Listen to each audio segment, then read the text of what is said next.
हे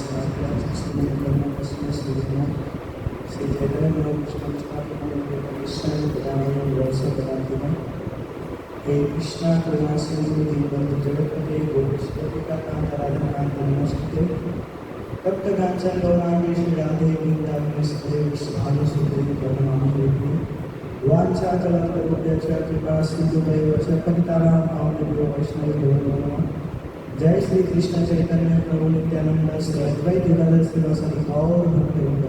हरे कृष्णा कृष्णा कृष्णा हरे हरे, हरे राम राम राम हरे हरे, हरे कृष्णा कृष्णा कृष्णा हरे हरे, हरे राम राम राम हरे हरे, हरे कृष्णा कृष्णा कृष्णा हरे हरे, हरे राम राम हरे हरे, हरे कृष्ण। तो आप सभी का संदेह थोड़ा सा बहुत बहुत स्वागत है,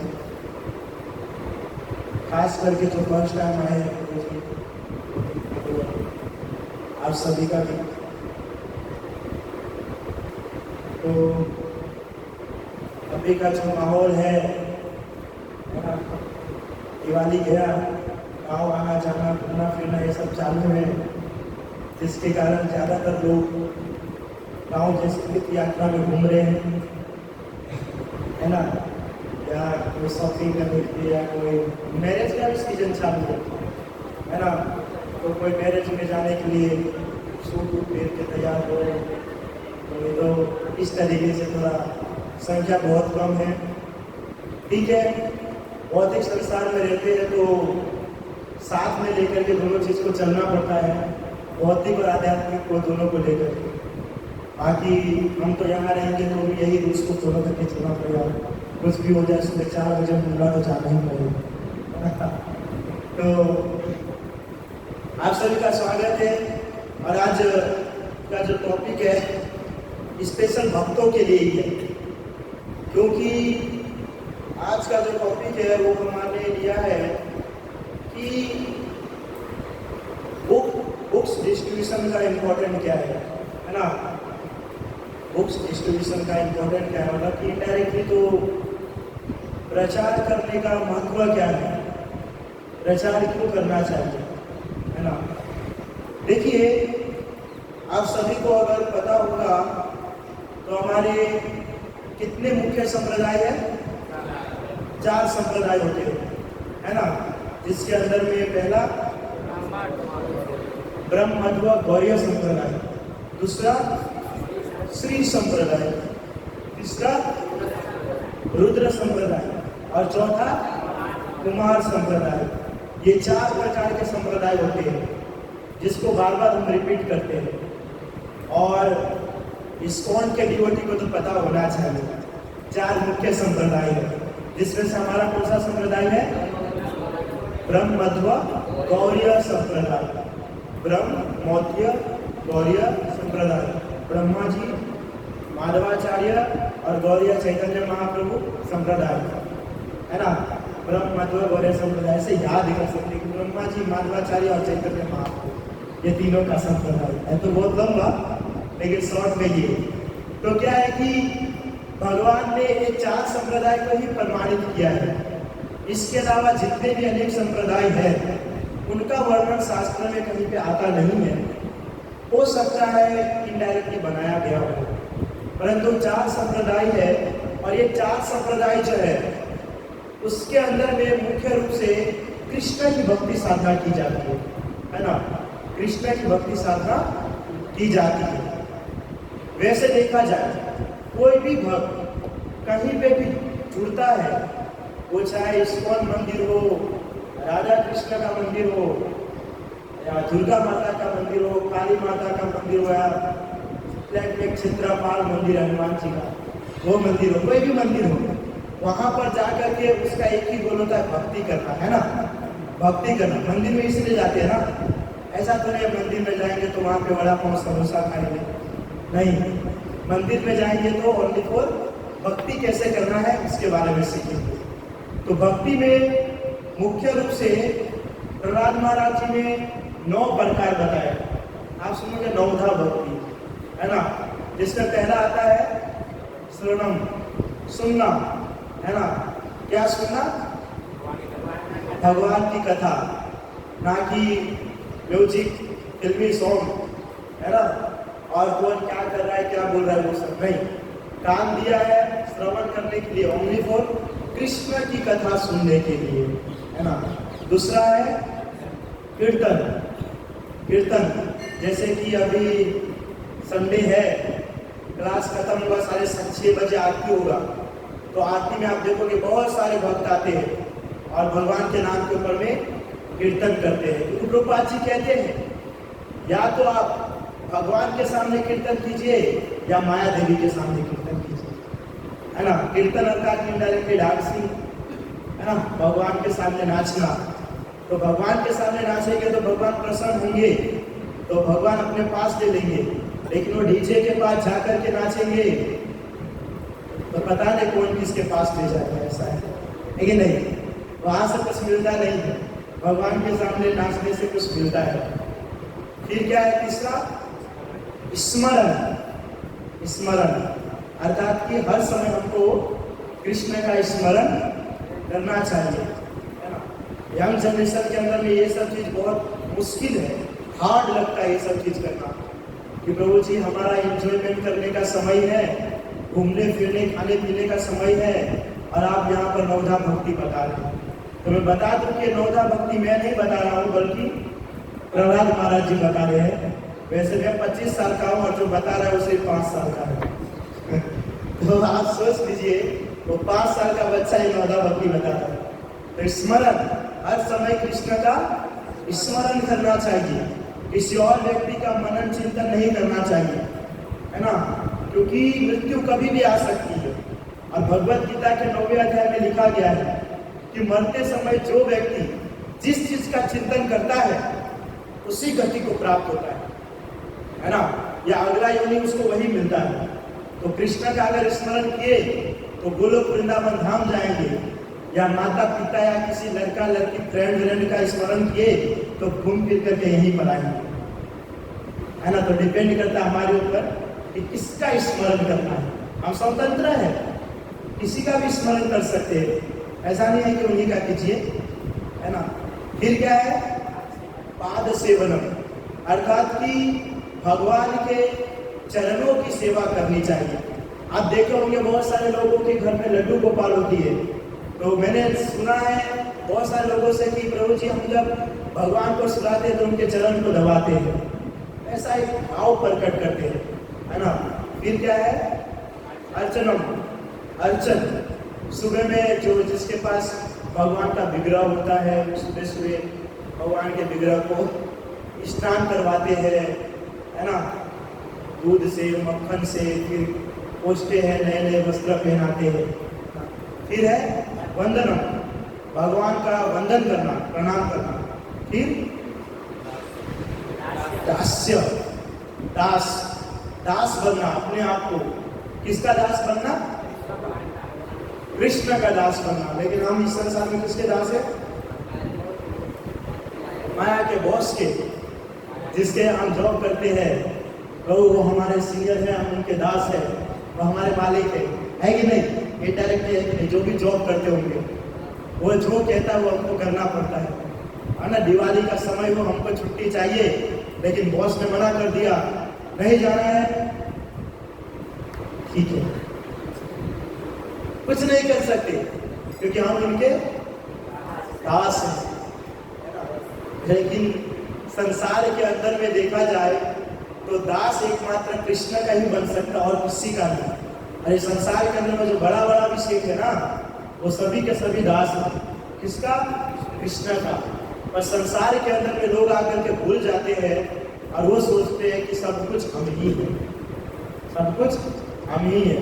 जब मरता है व्यक्ति तो ऐसा नहीं है जो बॉस होता है उसको स्पेशल क्या बोलते हैं उसको, जहाँ पर मरने के लिए ले जाते हैं शमशान घाट, स्पेशल शमशान घाट में ले जाता होगा, और जो दास है उसको स्पेशल में ले जाता है।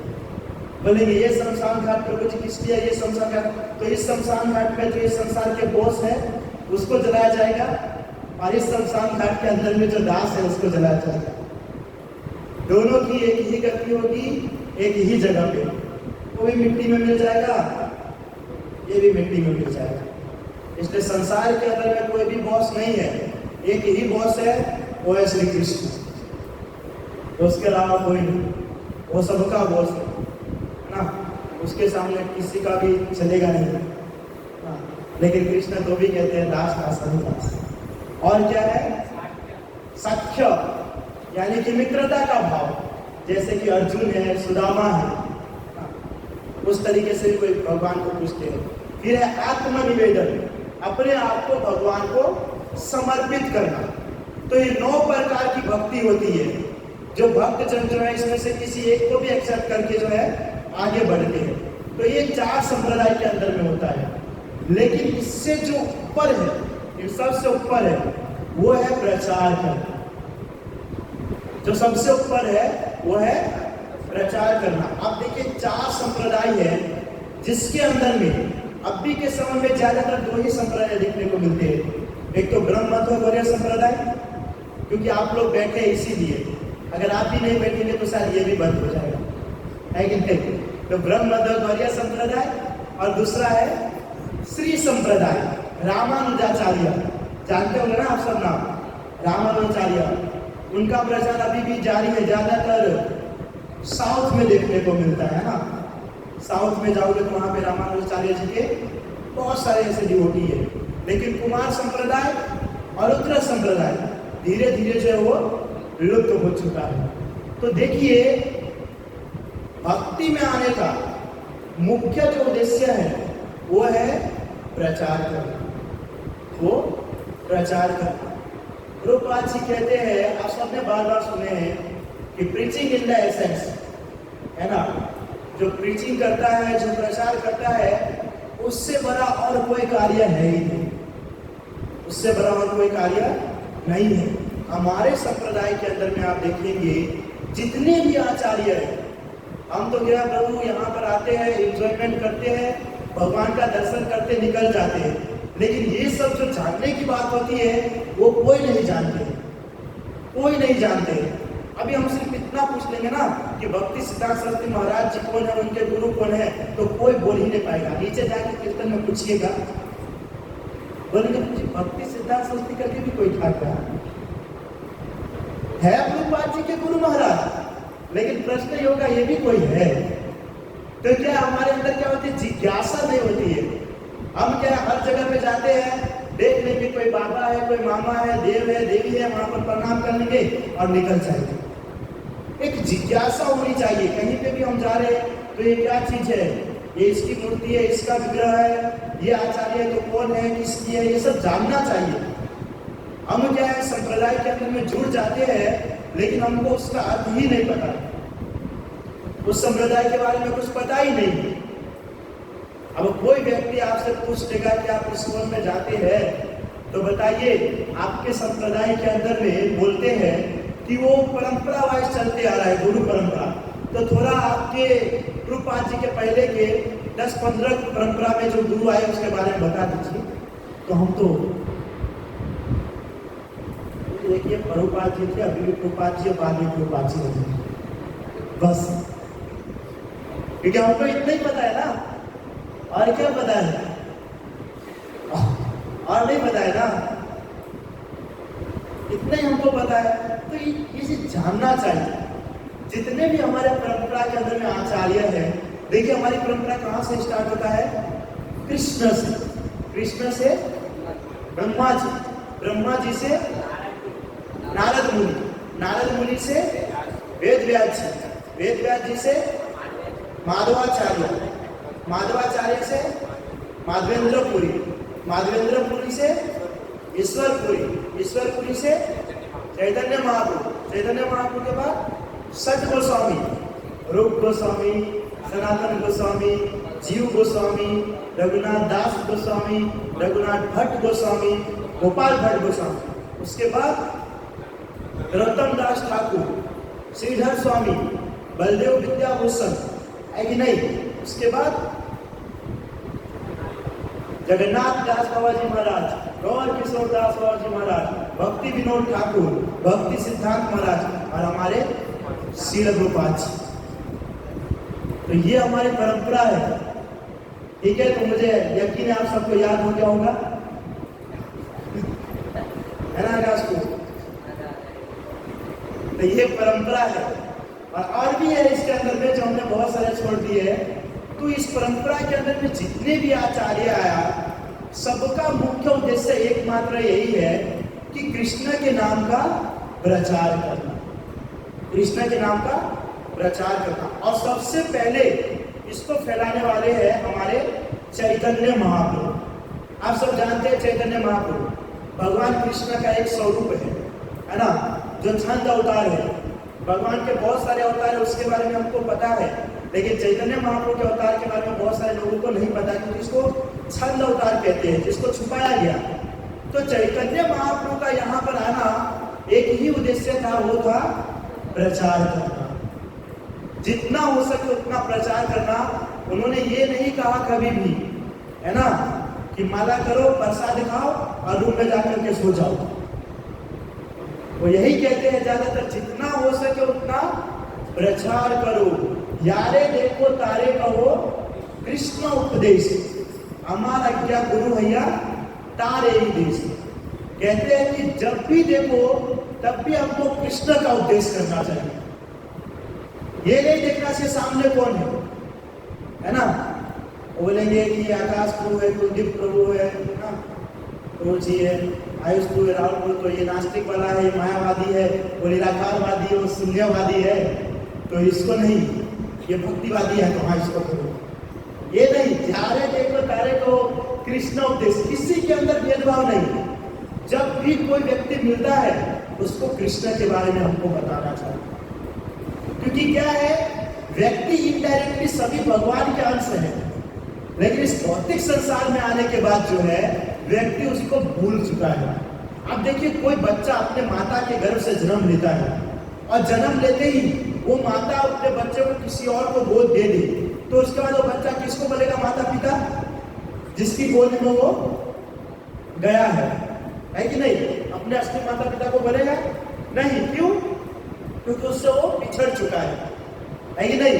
तो पूरे संसार में जो माता पिता है वो कृष्ण है, लेकिन इस संसार के अंदर में जो व्यक्ति जो है इस चीज को भूल करके अन्य प्रत्येक वस्तु के अंदर में लग चुका है ना। अलग अलग देवी देवताओं का भक्त है, कोई भक्त भी नहीं है, कोई माया के भक्त है। बोले प्रभु जी, शिव जी के, हनुमान जी के, ब्रह्मा जी के, भगवान कृष्ण के, इंद्रदेव के, सबके भक्त है, लेकिन माया का कोई भक्त नहीं है।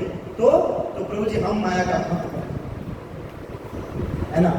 तो सभी के सभी जो है कृष्ण को भूल चुके हैं, और हमारा जो कार्य है एकमात्र उन सभी को कृष्ण का फिर से स्मरण करवाना, कृष्ण का स्मरण करवाना। लेकिन दुख की बात ये होती है कि भक्तों को ही ये सब चीज का ज्यादा इंफॉर्मेशन नहीं रहता, भक्तों को इतनी जानकारी नहीं रहती, तो दूसरे को कैसे कृष्ण के बारे में बताएगा, कैसे प्रचार करेगा?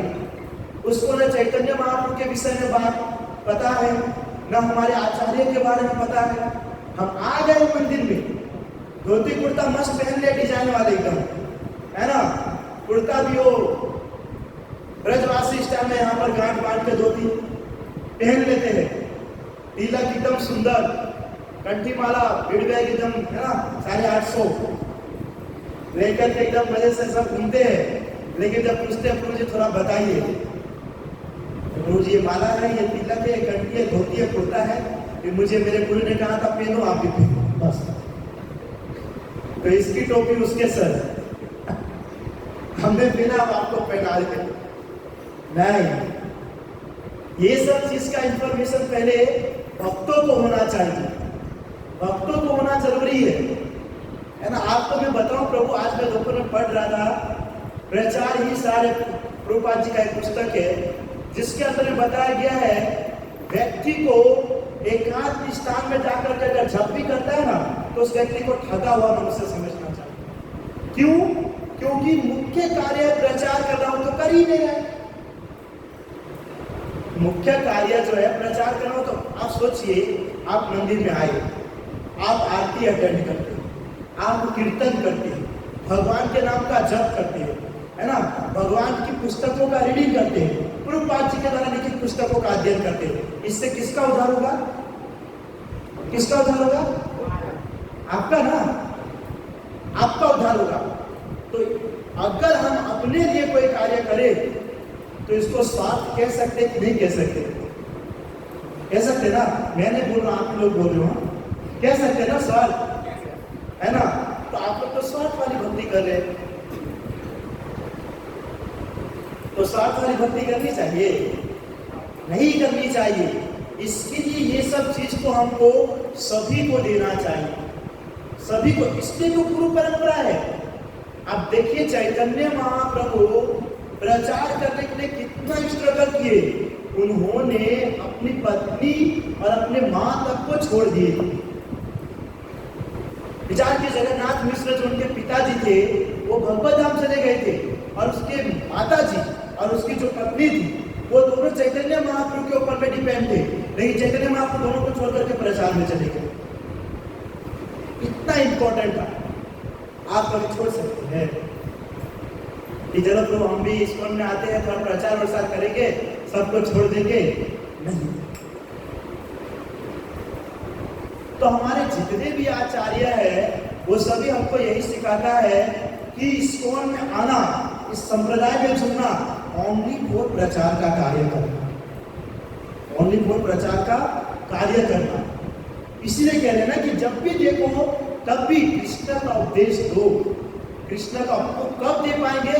जब हमारे पास ज्ञान होगा, हमारे पास। लेकिन हम क्या है, हर चीज को एक्सेप्ट करते हैं लेकिन ज्ञान को एक्सेप्ट नहीं करते हैं।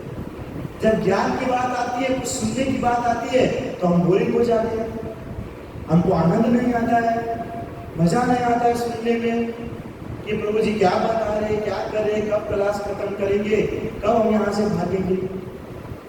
और यही 2 घंटा तक हरे कृष्णा महामंत्र चलेगा तो ध्यान पूर्वक बैठे, जैसे प्रभुपाद जी का भक्ति भाव वाला यही लोग है कि नहीं। तो जब हम मूल कार्य जो है वो कर ही नहीं रहे हैं तो जो इसके अलावा का कार्य करने का क्या मतलब? अगर आप सोचिए, प्रभुपाद जी का यही उद्देश्य रहता कि ठीक है माला कीजिए, आरती अटेंड कीजिए, सब कीजिए, तो प्रभुपाद जी इतनी सारी पुस्तक क्यों लिखते? क्यों लिखते? क्या मतलब था? प्रभुपाद जी 24 घंटे में से 2 घंटे सिर्फ सोते थे, 22 घंटे स्ट्रगल करते थे, बुक लिखते थे, प्रचार के लिए कितना कुछ करते थे। जब उनको लिखने के लिए पन्ना नहीं उनके पास होता था, प्रभु मार्केट में जाकर के दिल्ली में, वहां पर जाकर के वो पैसे, मतलब कि पैसे से कुछ पैसा रहता था उनके पास, वो पैसे लेकर के जाकर के अखबार, पेपर आता ना, पेपर खरीदते थे और पेपर को बेच करके पन्ना इकट्ठा करके पुस्तक लिखते थे, पुस्तक लिखते थे रात भर, है ना। और उनके प्रचार से सभी लोग बहुत चलते थे, क्योंकि प्रभुपाद जी तो है इनडायरेक्टली भगवान के पार्षद है। और जहां पर भी प्रचार का कार्य करते थे, कुछ अच्छा उनका ज्ञान दिखता था, सामने वाला व्यक्ति उनको हटा दिया करते थे। बहुत स्ट्रगल की। क्यों किए? ताकि आगे जाकर के हम उन्हीं के मार्गदर्शन पर चल करके इस्कॉन का प्रचार कर सकें। उनके मार्गदर्शन पे चल करके हम इस्कॉन का प्रचार कर सकते। अब देखिए चैतन्य महाप्रभु ने अपने जीवन काल में मतलब ज्यादातर समय जो है प्रचार में ही लगाए। जितने भी वो नास्तिकवादी थे ना, तर्क वितर्क वाले, सबके पास जाते थे और सबको जाकर के शास्त्र के अंदर में उसको हराते थे। अब बताओ, एक बहुत बड़े विद्वान थे जिसका नाम था प्रकाशानंद सरस्वती, वाराणसी में। आज भी आप जाओगे यूपी के वाराणसी में, बहुत बड़े बड़े विद्वान बैठे, है ना। वीडियो चालू है, ऐसे ऐसे विद्वान बैठे ना, बहुत भयंकर, जिसको कृष्ण के बारे में बताना मुश्किल पड़ जाता है। ऐसे बहुत सारे, इतने सारे, और उस समय भी बहुत सारे लोग रहते थे ना। अब जाकर के आप लोग हमको बताओगे कि मामा तुम क्या बोलो, तुम क्या बोलो। तो बहुत बड़े बड़े विद्वान है यूपी के अंदर में, वाराणसी, ये सब क्षेत्र के अंदर, प्रयाग में। तो चैतन्य महाप्रभु गए थे वाराणसी में प्रचार करने के लिए। तो वहां पर एक वक्त उनको मिले, उसने कहा कि प्रकाशानंद सरस्वती करके बहुत बड़े मायावादी सन्यासी है ना, वो हमेशा कृष्ण का उल्टा ही बताते थे। जो शास्त्र बताता था हमेशा उसका उल्टा ही बताता। अब देखो अभी भी बहुत सारे ऐसे संप्रदाय के लोग हैं जो भगवत गीता के प्रत्येक श्लोक को अलग तरीके से बताएगा, अलग तरीके से। और मैं 100% चैलेंज देता हूं कि आप इसको हरा ही नहीं सकते, क्योंकि भगवत गीता के एक श्लोक का अगर अर्थ देखा जाए संस्कृत में तो एक एक शब्द का 5 से 6 प्रकार का अर्थ होता है। 5 से 6 प्रकार का अर्थ होता है जो हम समझने में असक्षम है, तो हमेशा उस अर्थ का अनर्थ करके बताते थे हमेशा। तो चैतन्य महाप्रभु का नाम बहुत था, उन्होंने बोला कि एक बार आप वहां पर आइए, बहुत बड़ा फेस्टिवल है, सभी उनके शिष्य आ रहे हैं और वो भी आ रहे हैं, तो आप भी आइए वहां पर। तो चैतन्य महाप्रभु ने कहा ठीक है, भक्त ने प्रेम से बुलाया है, हम जरूर आएंगे। तो वहां पर गए चैतन्य महाप्रभु, तो देखे तो प्रकाशानंद सरस्वती जो मायावादी सन्यासी थे एक बहुत बड़े सियासत के ऊपर मस्त बैठे थे। और चैतन्य महाप्रभु जाकर के कहाँ बैठे, जहाँ पे भक्त लोग आकर के पैर धोते थे, वहां पे एक बहुत बड़ा पत्थर था, उस पत्थर के ऊपर जाकर के वो बैठ गए। तो अचानक से ध्यान किया प्रकाशानंद सरस्वती जी का, तो उसने देखा तो अपने शिष्य को इशारा किया कि यही बहुत बड़े विद्वान पंडित जो है ना, यही है जिनका चारों ओर नाम चल रहा है। तो प्रकाशानंद सरस्वती ने उनको बोला कि अरे अरे आप वहां क्यों बैठे हैं, आइए हमारे पास बैठिए। चैतन्य महाप्रभु ने कहा नहीं नहीं मैं ठीक हूँ। अब उनको नहीं पता कि चैतन्य महाप्रभु दूर है तो ही ठीक है, पास आएंगे तो हरि बोल कर देंगे, लेकिन वो बोल रहे थे कि आप आइए हमारे पास में बैठिए। तो बार बार बोले तो चैतन्य महाप्रभु ने ठीक है, आप इतना रिस्पेक्ट करें तो हम आपके पास आकर के बैठ जाते। तो प्रकाशानंद सरस्वती जी के पास जाकर के बैठे और उसको कहते हैं कि देखिए आप इतने सुंदर दिखते हैं, है ना, यंग अवस्था है आप, यंग अवस्था है आपका, उम्र अभी जो है पढ़ने का है, लिखने का, एंजॉयमेंट करने का, ये सब चीज करने का है। आप इतने छोटे उम्र के अंदर में दंड ले लिया, सन्यासी बन गए ना, मतलब पॉसिबल नहीं है। देखता हूं जब देखो तब आप ये हाथ को ऊपर करके हरे कृष्णा हरे राम करते रहते हैं। क्या ये सब कोई करने की चीज थोड़ी है। सन्यासी का ये सब काम है क्या? चैतन्य महाप्रभु बोले सन्यासी का ये सब काम है। चैतन्य महाप्रभु क्या है, वो सुन रहे हैं, वो सुन रहे हैं। देखिए मैं सच्ची कहूँ, जो सीरियसली भक्त होगा ना, वो क्या करेगा, सामने वाले व्यक्ति को सब सुन लेगा और एक ही ऐसा तीर छोड़ेगा ना, वो सब को नष्ट कर देगा, सब को नष्ट। तो चैतन्य महाप्रभु सब सुन रहे थे। चैतन्य महाप्रभु ने कहा देखो मेरे गुरु महाराज ने मुझे पागल कहा है, मेरे गुरु महाराज ने मुझे पागल कहा है। उसने कहा है तुम पागल हो, जाओ पागलों की तरह तुम कीर्तन करो, तो मैं कीर्तन करने के लिए निकल गया। अब आपके गुरु महाराज ने क्या कहा वो मुझे देखा।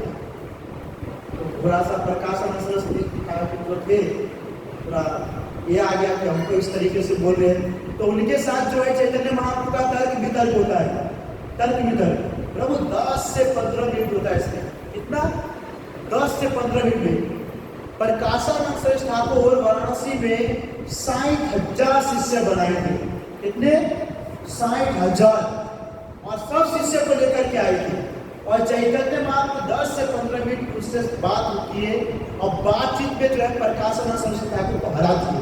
और जैसे ही हराए उसके जितने भी शिष्य थे सभी के सभी उसी समय 60 के 60,000 शिष्य जो है चैतन्य महाप्रभु के पास दीक्षा लिए और कृष्ण धाम में पहुंचे। विचार कीजिए, ऐसे मतलब इतने पावरफुल थे हमारे आचार्य और चैतन्य महाप्रभु। आप देखिए चैतन्य महाप्रभु के बारे में अगर सुनेंगे तो ऐसा नहीं सबको वृंदावन भेज दिए। उनको पता है कि गोष्ठानंदी कौन है और भजनानंदी कौन है। उनको पता था कि रूप गोस्वामी, सनातन गोस्वामी, जीव गोस्वामी जो है वो बेचारे एकांत स्थान पर रहकर के माला कर सकते हैं और पुस्तक लिख सकते हैं, ये प्रचार नहीं कर सकते। तो उनको कहाँ भेज दिए? वृंदावन। और प्रचार के लिए किस किस को चॉइस किए? हरिदास ठाकुर, नित्यानंद प्रभु, श्यामानंद प्रभु, नरोत्तम दास ठाकुर, श्रीनिवास आचार्य। तो उनको भी पता था कि कौन प्रचार कर सकता है, कौन नहीं कर सकता। लेकिन ज्यादातर लोगों को प्रचार के कार्य में ही लगा है, क्योंकि चैतन्य महाप्रभु का उद्देश्य ही यही है। लेकिन चैतन्य महाप्रभु ने देखे कि संन्यास लेने के बावजूद भी, क्योंकि चैतन्य महाप्रभु कम से कम इस संसार में 48 वर्ष तक रहे, 48 साल तक, तो उसमें जितना हो सके उतना किया, उसके बाद नहीं कर पाए। तो चैतन्य महाप्रभु लास्ट समय में अपने शिष्य को कहा कि मैंने इतना तो प्रचार नहीं कर पाया, लेकिन मेरे बाद एक ऐसा आएगा शिष्य जो पूरे देश विदेश में, नगर में, हर गांव में, गली में जाकर के मेरे नाम का प्रचार करेगा। तो चैतन्य महाप्रभु जब भगवत धाम चले गए, उसके कुछ समय के बाद जगन्नाथ दास बाबा जी महाराज, गौर किशोर दास बाबा जी महाराज जी जो आए, वो सब भजनानंदी थे, वो भजन में लगे थे। उसके बाद आए भक्ति विनोद ठाकुर। भक्ति विनोद ठाकुर जब आए तो उसने देखे कि भगवान के नाम का तो प्रचार हो ही नहीं रहा, यहाँ पर तो सब भजन में लगे, मायावादी निराकारवादी एकदम बढ़ते जा रहे। अगर ये लोग बढ़ जाएंगे तो यमराज जी का जो हॉल है वो तो पूर्ण रूप से भर जाएगा, तो फिर गोलोक वृंदावन धाम पहुंच जाएगा। तो भक्ति विनोद ठाकुर ने प्रचार का कार्य स्टार्ट किया और प्रभु उसने अपने जीवन में 500 मठ बनाए। 500 मठ, जैसे हमारा इस्कॉन संस्था है, तो इस्कॉन संस्था कितनी सारी जगह, अलग अलग जगह पे, देश में, विदेश में, यहाँ पर भी बहुत सारी जगह है। इसी प्रकार से एक मठ बनाए जहाँ पर लोग भजन भक्ति साधना कर सकते हैं। उसके बाद कुछ समय के बाद भक्ति सिद्धांत महाराज आकर के बहुत सारे मायावादी का खंडन किए और कहते भक्ति सिद्धांत महाराज जी जो थे वो इतने पावरफुल थे, वो लायन गुरु, कि उसके सामने कोई टिक नहीं पाता, कोई भी व्यक्ति टिक नहीं पाता था। और इन सब का एक ही उद्देश्य, प्रचार करना, प्रचार करना।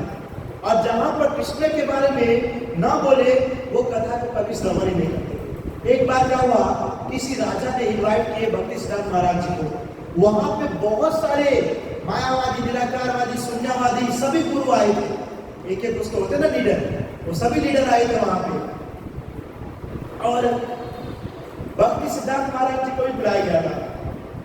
तो सभी को बुलाया गया और एक एक करके सबको बुलाया गया स्टेज पे प्रवचन देने के लिए। उसमें क्या हुआ कि भक्ति सिद्धांत महाराज जी 3 दिन हो गए जब उसका नंबर ही नहीं आया। सभी मायावादी हो सकता है और वो बैठे रह गए। और उस मायावादी, निराकारवादी, शून्यवादी ने एक भी बार कृष्ण के बारे में कुछ बताया नहीं, एक भी बार नहीं बताया। तो भक्ति सिद्धांत महाराज ने क्या किया, प्रभु 3 दिन तक कहते हैं कि कुछ खाया नहीं, कुछ पिया नहीं, कुछ खाया नहीं, कुछ पिया नहीं।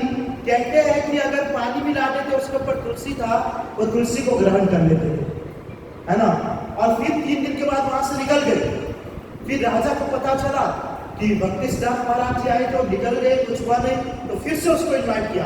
तो भक्ति सिद्धांत महाराज जी ने कहा कि देखो वहां पे तो आपने हमारा नंबर लाने नहीं दी, जो चीज बोलना था वो तो हुआ नहीं, तो वहां पर रहने का क्या मतलब। तो उसने कहा कि फिर से आप आइए। तो आए तो कहा कि 3 दिन तक आप उनके पैसे रहा। तो उसने कहा कि जहां पर कृष्ण का प्रचार नहीं है, जहां पे कृष्ण का कथा नहीं है, वहां पर आकर के मैं क्या करूंगा, या वहां पर आकर के मैं कैसे खा सकता हूं या पी सकता हूं। इस प्रकार से राजा को कहा, किसने, भक्ति सिद्धांत महाराज ने। और सेम कंडीशन हमारा भी होना चाहिए। जहां पर कृष्ण का प्रचार नहीं है, कहीं पे भी हम जाते हैं या जो कृष्ण का नाम नहीं लेते हैं, कोई भी व्यक्ति, वहां पर ना हमको उससे बात करना चाहिए, ना खाना चाहिए, ना पीना चाहिए।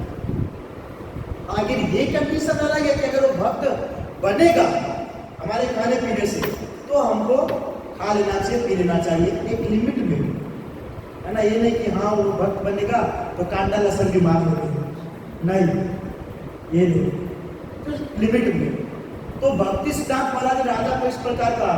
तो फिर राजा ने फिर से सबको बुलाया और सबसे पहला चांस दिया इस बार भक्ति सिद्धांत महाराज जी को। और प्रभु भक्ति सिद्धांत महाराज तो लाए गुरु, उनके जगह तो कोई पावरफुल नहीं। कहते आधे घंटे का लेक्चर दिए प्रभु, आधे घंटे का इतना पावरफुल लेक्चर दिया ना, इतना पावरफुल। कहते बहुत बड़े विद्वान पंडित धोती में ही मलमूत्र त्याग करते हैं। ऐसा मतलब आप विचार कीजिए कि वो कैसा लेक्चर होगा, है ना, वो कैसा लेक्चर होगा, एकदम पावरफुल। तो इस प्रकार से प्रचार किया जाता है। फिर प्रभुपाद जी आए, है ना, पूरे संसार में प्रचार किए। तो हमारे जितने आचार्य हैं उन सब का एक ही गोल है, ओनली फॉर कृष्ण के नाम का प्रचार करना, है ना। इस्कॉन संस्था जो है वो इनडायरेक्टली भक्ति का केंद्र नहीं है, डायरेक्टली है प्रचार का केंद्र। प्रचार करना और कुछ भी नहीं। मैंने जस्ट अभी कहा ना कि प्रचार ही साथ पुस्तक के अंदर में लिखा गया है। आज मैंने पढ़ा कि कोई व्यक्ति बैठ करके सोचता है सिर्फ माला करेंगे सब हो जाएगा, तो अपने आप को ठगता है। और ये बात किसने कहा? भक्ति सिद्धार्थ महाराज ने। क्यों अपने आप को ठगता है? जो नए नए भक्त होते आकर के बैठ जाएंगे कोने में, स्टार्ट कर देंगे। नहीं, आपको करना ही नहीं है। अरे आपने ना कभी प्रभुपाद जी के पुस्तक को रीडिंग किया, न प्रभुपाद जी के पुस्तकों का वितरण किया, न कभी प्रचार किया, किसी को भक्त बनाए, तो आप कैसे अच्छे से माला कर पाओगे? कैसे कर पाओगे? मन ही नहीं लगेगा। आप बाहर जाइए, बाहर प्रचार कीजिए, तब आपको पता चलेगा कि ईश्वर संस्था क्या है ना, भक्ति क्या है, साधना क्या है। ऐसे नहीं पता चलता है।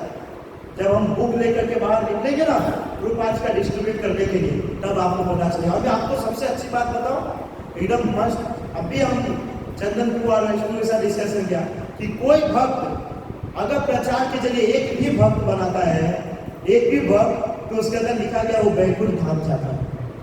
एक भी सिर्फ भक्त बनाता है सिर्फ प्रचार करके, तो व्यक्ति बैकुंठ धाम जाता है। यहाँ तो जीवन भर 16 से 25 माला करो तो भी पता नहीं कौन से जीवन में नंबर लगेगा ऐसा। और ऐसा बताया गया कि इस्कॉन में आने के बाद कोई व्यक्ति अगर प्रभुपाद जी के बुक का डिस्ट्रीब्यूशन नहीं करता है, प्रचार का कार्य नहीं करता है, तो ब्रह्मा जी का जितना आयु है 4 अरब 32 करोड़, कितना? 4 अरब 32 करोड़ आयु है ब्रह्मा जी का। उतने बार अगर वो घूमेगा फिर भी उसका उद्धार नहीं होगा। ये बिल्कुल नई बात है। पुस्तक के अंदर में 4 अरब 32 करोड़ बार जीवन आपको मिलेगा, भले वो 4 अरब 32 करोड़ मनुष्य नहीं हो, लेकिन आपका उद्धार नहीं होगा, क्योंकि आपने प्रचार का कार्य नहीं किया। ये पुस्तक के अंदर में बताया गया। हम क्या करते हैं? प्रचार को छोड़ करके हर चीज को करते हैं, हर चीज को करते हैं, लेकिन जो मुख्य चीज है वो नहीं करते हैं। एग्जाम्पल वही हुआ ना, पत्ते के ऊपर पानी डालना, तना के ऊपर पानी डालना, शाखा के ऊपर पानी डालना, जड़ में तो डालने के लिए जड़ डालना। जब जड़ के अंदर वो पानी नहीं डालेंगे तो पत्ते के ऊपर डालेंगे तो क्या पत्ते बड़ा हो जाएगा? पेड़ कब बड़ा होगा? जब जड़ में पानी डालेंगे, है कि नहीं? उसी प्रकार जब प्रचार का कार्य करेंगे तो सभी चीज जो है अपने आप हो जाएगा। जिस प्रकार जल में पानी डालने से सब चीज अपने आप हो जाती है ना, उसी प्रकार जब प्रचार का कार्य करते तो सब चीज अपने आप हो जाता है। तो अंतरराष्ट्रीय कृष्ण महामंडल संघ इस्कॉन संस्था का मुख्य उद्देश्य है प्रचार करना। हम किसी को डाइवर्ट नहीं करते है ना, डाइवर्ट नहीं करते किसी को, या किसी को फंसाते नहीं इसके अंदर में। हमारा ये, और ये कोई गलत चीज भी नहीं है। कृष्ण के नाम का प्रचार करना गलत चीज है? नहीं, बिल्कुल नहीं। जो संस्था नहीं है, अपने मन से संस्था को बनाया गया है, और उस संस्था में जोड़ने के लिए हम जाकर के लोगों को कन्वर्ट करते हैं, प्रचार करते हैं, वो गलत है। हमारा तो प्रमाणित है, पद पुराण के अंदर प्रमाणित है। प्रचार करना चाहिए, है ना, प्रचार का कार्य करना चाहिए। सबसे ज्यादा इंपॉर्टेंट है वो प्रचार, और कुछ भी नहीं, और कुछ भी नहीं। मैंने आपको बताया जितने हमारे आचार्य हैं सभी के सभी जीवन का गोल एक ही है, प्रचार करना, और कुछ नहीं। तो जितना हो सके, जितना भगवान के नाम का प्रचार करना चाहिए। आप अगर आपका मन कभी ऐसा करे ना, नहीं थक चुका हूँ, भगवत गीता लेके जाता हूँ, कोई ले नहीं रहा है, कुछ रिस्पॉन्स नहीं मिल रहा है, नया नया क्या करूँ, तो गुरु आप विचार कीजिएगा जो हमारे आचार्य का जीवन बीता है, जो प्रभुपाद जी ने किया है, जो भक्ति सिद्धार्थ महाराज ने किया है, भक्ति विनोद ठाकुर महाराज ने किया है, ब्रह्मा जी ने, नारद मुनि, माधवाचार्य ने जो किया है ना, तब आप उसके बारे में सोचिएगा, उसके जीवन के बारे में, तब जाकर के आपको पता चलेगा उसके जीवन में कितना स्ट्रगल किया। और वही स्ट्रगल के कारण आज हमको इस्कॉन जैसी संस्था मिली है। लेकिन हम क्या करते हैं? आते हैं, खाएंगे पिएंगे, प्रसाद मिल जाएगा, बस रेस्ट करेंगे, आरती अटेंड करेंगे, बस धोती कुर्ता लेकर निकलेंगे। मुख्य कार्य ये है प्रचार करना। गुरु भक्ति सिद्धार्थ महाराज जी ने भी अपने मरते समय कहा अपने शिष्य को जितना हो सके उतना प्रचार कीजिए। बहुत स्ट्रगल किए प्रभु प्रचार के लिए। आपको पता नहीं भक्ति सिद्धार्थ महाराज जी जब प्रचार करते थे तो उसके कई सारे दुश्मन बन गए थे, बहुत सारे दुश्मन। बंगाल में तो एक ऐसी तैयारी की गई कि भक्ति सिद्धार्थ महाराज जैसे ही लेक्चर देकर के उठेंगे वैसे उसको बंदूक से उड़ा देंगे और पूरा सेना उठाना क्या कहते उसको एकत्रित कर दिया था पूरी जगह पे, है ना, सबको इकट्ठा कर दिए थे। लेकिन ये बात जो चैतन्य भक्ति सिद्धार्थ महाराज जी के जो मुख्य शिष्य थे उनको पता चल गया, तो उसने क्या किए कि भक्ति सिद्धार्थ महाराज जी को कहा कि गुरुदेव आप अपना कपड़ा मुझे दे दीजिए और मेरा कपड़ा आप धारण कर लीजिए। तो भक्ति सिद्धार्थ महाराज जी व्हाइट कपड़ा धारण किया और उनके जो शिष्य थे वो भक्ति सिद्धार्थ महाराज का रेड कपड़ा धारण किए, तब जाके भक्ति सिद्धार्थ महाराज बच करके वहां से निकल पाए। तो बहुत स्ट्रगल किया। आप इस्कॉन के बारे में जानोगे, बहुत सारे हमारे ऐसे आचार्य प्रचारक हुए जिनको जेल में भी जाना पड़ा, जेल में भी जाना पड़ा, लेकिन कभी भी छोड़ा नहीं वो डिस्ट्रीब्यूशन कर, कभी भी नहीं छोड़ा, कभी भी नहीं। मारा भी गया, है ना, जो प्रचार करने के लिए जाता है गाली भी दिया गया, बहुत कुछ किया गया उनके साथ, लेकिन प्रचार का कार्य नहीं छोड़ा, क्योंकि वो लोग कृष्ण के ऊपर डिपेंड करता है ना, गुरु और गौरांग के ऊपर। राखे कृष्ण मारे कौन, हमारे कृष्ण राखे को। जब कृष्ण की कृपा हमारे साथ है तो कौन हमको मार सकता, कौन मार सकता, कोई नहीं कुछ कर सकता। तो प्रचार के लिए तो ये सब चीज करना ही चाहिए। बहुत बार भक्तों को बोलते प्रचार कीजिए, डिस्ट्रीब्यूशन करने के लिए जाइए, तो कहते गुरु जी हम जाते हैं तो वहां पे लोग हमको गाली देता है, हमको भगा देता है ना, हमको उल्टा सीधा बात करता है हमारे साथ। गुरु जब आपके साथ इस तरीके का बिहेव नहीं करेंगे तब तक आपका मन कैसे शुद्ध होगा। एक सिंपल एग्जाम्पल है, आप बहुत बड़े सेठ हैं, सब आपकी वाह वाह कर रहा है, वाह वाह कर रहा है, आपके अंदर में ईगो रहेगा, है कि नहीं? कोई आपसे बड़ा आकर के आपके अगर हरि बोल कर दे किसी भी तरीके से, तो आपके अंदर में थोड़ा बहुत तो दबदबा का भाव आएगा कि नहीं? जब दबदबा का भाव आएगा तब जाके आप विनम्र बनोगे ना। तो जब बाहर जाओगे और जब इतनी सारी बातों को सुनोगे तब आप जाकर के विनम्र बनोगे, है ना। आपकी विनम्रता, आपकी भक्ति, है ना, कोने बैठ करके 16 माला छंती जो भी आप कर रहे हो ना, वो वहां बाहर पता चलेगा, वो बाहर पता चलेगा कि कितने भक्ति में आप प्रोग्रेस किए। यहाँ पर तो क्या है, मंदिर में भक्त आते, आइए प्रभु जी बैठिए, पूरा भगवत गीता बेचारे को नहीं सुनना होता, 5 घंटे तक 700 श्लोक टिका देते हैं, वो भी सोच लेगा गलती से मैं मंदिर आ गया, कल से नहीं आऊंगा, अंदर से सोच रहा होगा, डायरेक्टली नहीं बताते हैं कि कल से नहीं। यहाँ पे आसान है, बाहर में जाकर के प्रचार करना वो मुख्य प्रचार है। नहीं तो आपको क्या लगता है, प्रभुपाद जी भारत में जब थे तो यहाँ के लोगों को प्रचार नहीं कर सकते थे? कर सकते थे कि नहीं प्रभु? भारत के अंदर में जितना भक्ति भाव वाले लोग हैं उतना भी कोई भी जगह नहीं है, कोई भी जगह नहीं है। लेकिन प्रभुपाद जी ने इनको छोड़कर के कहाँ प्रचार करने गए? बाहर, न्यूयॉर्क में, अमेरिका में, फ्रांस में, हम वहां जाकर के। क्यों? यहाँ क्यों नहीं? क्योंकि उनको पता है कि राजा को प्रीचिंग करेंगे तो प्रजा अपने आप भक्त बन ही जाए, है कि नहीं? कोई चीनी कंपनी का मालिक हो, उसको जाकर के भक्त बना दिए तो उसके अंदर में जितने भी कारीगर है 2000-3000 भक्त बन जाएंगे कि नहीं, है ना। तो प्रभुपाद जी हाई लेवल के व्यक्ति तो हाई टेस्ट को ऑब्जर्व करते हैं, लो लेवल को नहीं। तो उनको पता था कि जब विदेश में जाकर के मैं प्रचार करूंगा तो भारत के लोग देखेंगे कि वो जो हिंदी लोग है ना, जिसको भगवान के बारे में कुछ पता नहीं है, न कपड़े के बारे में पता है, न खाने के बारे में, न सोने के बारे में, गधे जैसा जीवन है, सुगर जैसा जीवन है, वो अगर कृष्ण का नाम ले रहे तो हम क्यों नहीं ले सकते? हम क्यों नहीं ले सकते? इसके प्रभुपाद जी ने वहां पर प्रचार किया तो यहाँ पर ज्यादातर अपने आप लोग भक्त बन ही गए।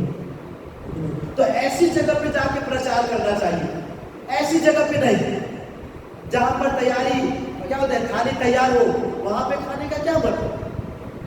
खुद से बना करके खाइए, तब आपको पता चलेगा क्या होगा, है ना। चोरी करके 10,000 कमा लिए, क्या मतलब। एक महीना स्ट्रगल करके जब 10,000 आता है, तब देखिए कैसा मजा आता है ना।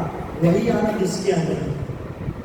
यहाँ पर किसी को 2 मिनट प्रीचिंग करके यहाँ ला देना वो प्रचार नहीं है।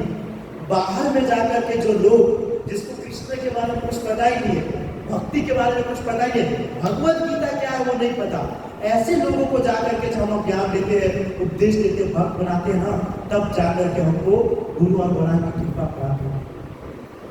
और प्रभुपाद जी तो ऐसे भी कहते हैं कि जो व्यक्ति इस तरीके से सब चीज को छोड़ करके बाहर जाकर प्रचार करता है, उसका खाता पीना सोना रहना सहना सबका इंतजाम जो है मंदिर के डिवोटी नहीं, आचार्य का नहीं, डायरेक्ट कृष्ण करते, डायरेक्ट कृष्ण करते उसके लिए। लेकिन ये चीज होना चाहिए। और मैंने आपको बता दिया ना कि जो व्यक्ति प्रचार करता है, बुक डिस्कशन करता है, प्रभुपाद जी ने क्या किया उनके लिए, हाँ, पीछे का दरवाजा है कि नहीं, है ना, कि आप भक्ति साधना करो कि नहीं करो ठीक है, 2 नंबर की बात है, लेकिन अगर आपने अपने जीवन को प्रचार के कार्य में लगा लिए और अंतिम समय में कृष्ण का स्मरण नहीं हुआ ना, तो मैं प्रॉमिस करता हूं पीछे के दरवाजे से मैं आपको बैठ उठा के ले जाऊंगा। प्रभुपाद जी बता दें। तो हमारी तो इच्छा नहीं है कि हम बैकुंठ जाएंगे बोलो, लेकिन हम जिस संप्रदाय में जुड़े ना, उसका जो मूल चीज है उसको हमको ऑब्जर्व करना चाहिए, है ना। वो है प्रचार करना, प्रचार करना चाहिए, बाहर जाकर के जितना हो सके प्रचार। आप लोग कोई जॉब करते हैं, किसी का खुद का बिजनेस है, वहां पे कई सारे लोग आते हैं, कम से कम आप इतना तो कर सकते हो ना, उससे हरे कृष्णा तो बुलवा सकते हो ना, कि प्रभु जी एक बार हरे कृष्णा, गलत काम थोड़ी है प्रभु, गलत काम नहीं है ना, हरे कृष्णा एक बार भगवान का नाम तो बुलवा ही सकते हो, ये भी प्रचार है। हाँ, चैतन्य महाप्रभु ने क्या कहा था हरिदास ठाकुर नित्यानंद प्रभु को, एक बार जाकर के सबके मुंह से एक बार हरे कृष्णा, बस प्रचार है, यही कहा था ना चैतन्य महाप्रभु ने। तो इतना तो कम से कम हम कर सकते हैं ना, ये तो हमारे अंदर में, इसलिए जितना हो सके उतना अधिक मात्रा में प्रचार कीजिए, अधिक मात्रा में प्रचार कीजिए, तब जाकर के हमारे आचार्य प्रभुपाद जी और भगवान श्री कृष्ण जाकर के प्रसन्न हुए, क्योंकि भगवान श्री कृष्ण स्वयं अपने नाम का प्रचार करने के लिए आए थे, है ना। और हम सोचेंगे प्रभु जी हम जाएंगे बोर्ड डिस्कशन, हमको ऐसे कहेंगे, लोग गाली देंगे करेंगे, तो आपको बता दूं चैतन्य महाप्रभु तो हमसे ज्यादा सुनाते थे। चैतन्य महाप्रभु भगवान थे, फिर भी कहते थे कि पता नहीं कैसा पागल व्यक्ति है, इसके शरीर से इतना गरम गरम पूरा ताप निकलता है, इतना रोता है, कूदता है, गिरता है, पता नहीं कैसा पागल इंसान है। कोई नहीं आओ जानती मां पूरा मानसिक मास मूर्ख व्यक्ति, वो लोग नहीं जानते भगवान है क्या। चैतन्य महाप्रभु को भी नहीं छोड़ते, भगवान को भी नहीं, इतने इंटेलिजेंट व्यक्ति ना हम, हिसाब से इसीलिए भगवान प्रकट नहीं होते। हमारा ऐसा कंडीशन है, भगवान आके प्रकट होके बोले कि मैं भगवान हूं, तब भी हम डाउट करेंगे, सीरियसली हो थोड़ा शक्ति बताओ तो तब मालूम, थोड़ा चमत्कार बताइए तब आप भगवान। तो चैतन्य महाप्रभु जब प्रचार का कार्य करते तब भी लोग उसकी निंदा करते थे, ईर्ष्या द्वेष का भाव करते थे और बहुत कुछ सुनाते थे। तो हम करेंगे तो नहीं होगा, क्यों नहीं होगा। पर एक बात याद रखिए कि बहुत सारे हमारे जो प्रचारक थे, बहुत सारे को जेल में डाला गया, बहुत को मारा भी गया, पीटा भी गया, और इस्कॉन के अंदर में बुक डिस्ट्रीब्यूशन को क्या बोलते हैं बंद करा दिया जाता, उसको क्या बोलते हैं बैन भी करा दिया गया, है कि नहीं। लेकिन हमारे साथ तो ऐसा नहीं होता है कभी, हम किसी को बोलते हैं प्रचार के लिए मंदिर में आए, सबको ऐसा तो नहीं है हमको उठा करके जेल में डाल देता, इसके बुजुर्ग हम भी मंदिर में हम चलो इसको जेल में डाल देते केस कर, ऐसा तो नहीं हुआ, नहीं हुआ ना। तो इसीलिए हमको प्रचार करना चाहिए।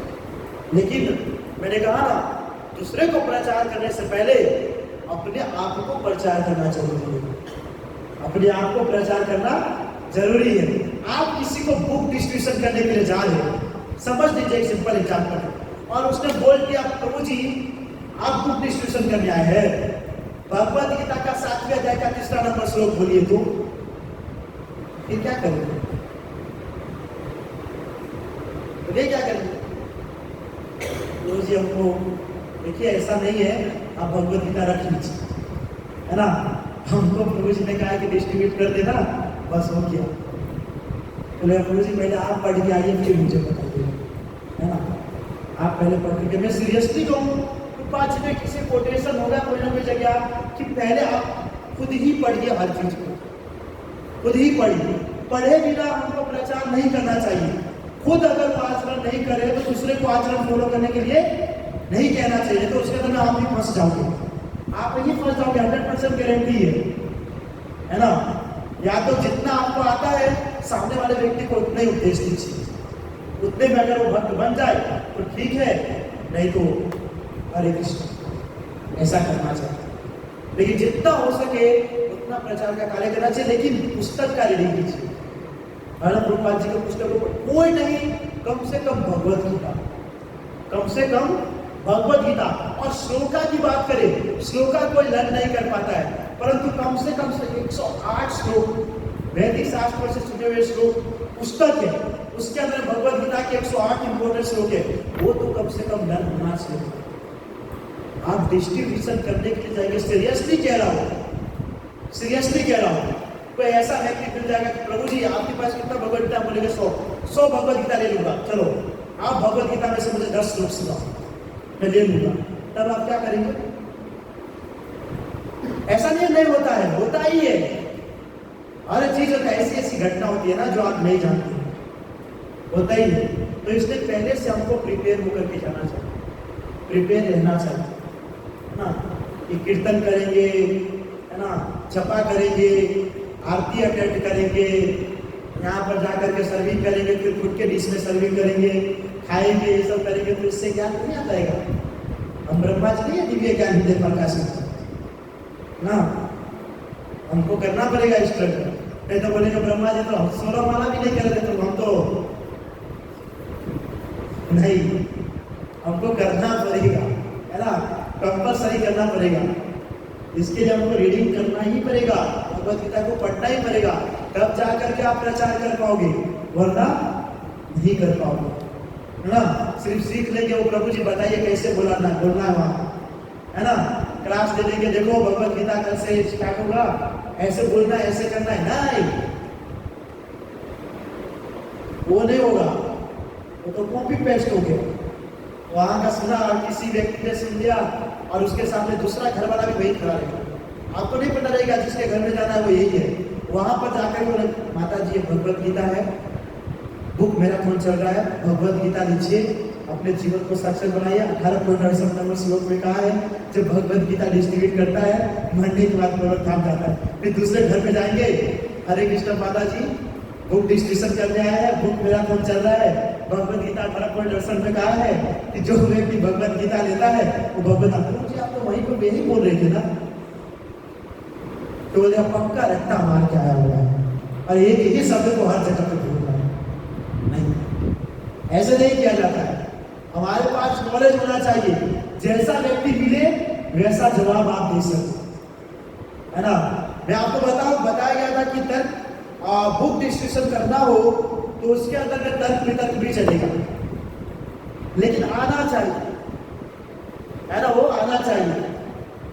ये नहीं वो समोसा के ऊपर बोलेंगे और हम गुलाब जामुन के ऊपर बोलेंगे। वो जिसके बहुत बार देखे मैंने, भक्त बुक डिस्ट्रीब्यूशन करने जाएंगे ना तो सामने वाला व्यक्ति जो कहेगा उसको नहीं पता रहेगा ना, तो दूसरा चीज पूछ देगा अंदर, क्योंकि वो तो उसको नहीं पता है और वो दूसरा चीज डालेगा। नहीं देखिए माला, सोलह माला मंदिर में आना चाहिए, गुरु जी ने तो भगवद गीता के ऊपर बात कराओ ना, तो देखिए उसके अंदर नहीं मतलब कि 16 माला ऐसा क्या दही पूरा बना रहे हैं। फिर कैसा करे तो कुछ नहीं, जिसके अंदर में सिकुड़ा सब डाल देते हैं लोग, ऐसा खत्म कर देते। सो हमारे पास ज्ञान होना चाहिए। और प्रभु आपको ब्रह्मचर्य बड़े संप्रदाय में रूपपाद जी के सब शिष्य है ना, भगवान कृष्ण के अंश है, चैतन्य महाप्रभु के पार्षद है, नहीं हम कैसे आ सकते? कृष्ण भक्त हार जाएगा तो फिर तो पेपर में छपना चाहिए, एज एक्सप्रेस बना करके। कृष्ण भक्त कैसे हार सकता है? इसलिए जब भी ये ना बुक डिस्कशन करने जाते ना, प्रिपरेशन करके जाना चाहिए। प्रिपरेशन। हम कहते हैं कि हम माला करेंगे, गुरु का आशीर्वाद लेंगे, भगवान का आशीर्वाद लेंगे, ठीक है, वो ठीक है, उनका आशीर्वाद है, आप अच्छे से माला किए फिर डिस्ट्रीब्यूशन करने के लिए, लेकिन आपने कुछ पढ़ेंगे तो कैसे आशीर्वाद आएगा? ठीक है, प्रभु जी 16 माला जप कर लिया हूँ, गुरु का आशीर्वाद ले लिया हूँ, भगवान का आशीर्वाद ले लिया हूँ, गया एग्जाम देने के लिए, वहां पर बैठ गए, नाम रोल नंबर लिख करके वापस आ गए, और बोलेंगे मैं पास हो गया। पास कैसे होगा भाई, तुमने सप्लीमेंट्री में कुछ लिखा ही नहीं। तो बोलेंगे हम तो माला और गुरु का आशीर्वाद, मैं आशीर्वाद लेके आया, सही बात है, लेकिन कुछ लिखना तो पड़ेगा ना, कुछ इसके बिना कैसे पॉसिबल होगा? मैं बोलूंगा ठीक है, हम मेरे को मैं सबको आशीर्वाद देता हूं, हम अच्छा बुक स्टूडेंट कर लोगे क्या? ये थोड़ी होता है। आशीर्वाद है हमारे साथ, ऐसा नहीं है। गुरु का, भगवान का, प्रभुपाद जी का, कृष्ण का, सबका, क्या प्रचार का कार्य करेंगे, आशीर्वाद है, लेकिन वो आशीर्वाद रहने के साथ साथ हमारे अंदर हमारे आचार्यों का ज्ञान, भगवत गीता का ज्ञान, शास्त्रों का ज्ञान होना चाहिए, होना चाहिए, नहीं तो कोई काम का नहीं, कोई काम का नहीं है ना।